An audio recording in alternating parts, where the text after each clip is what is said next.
Welcome back to another technical video. Today we're going to be going through your question, answering it, and hopefully finding that solution for you. Now, remember to stay just a little bit crazy like me, and hopefully you get to that resolution.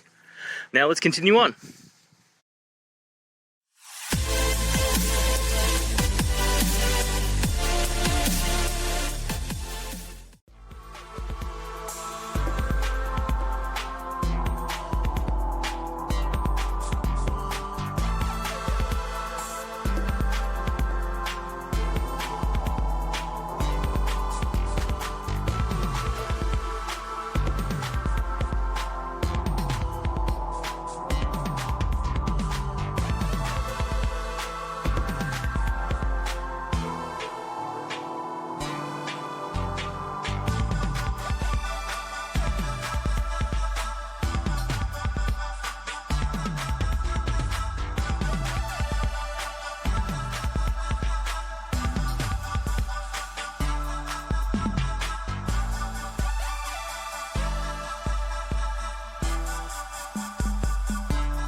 And that's it, guys. I hope this video has helped you find that solution that you're looking for.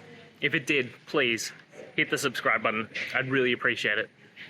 And until next time, I hope you have a good one. Cheers.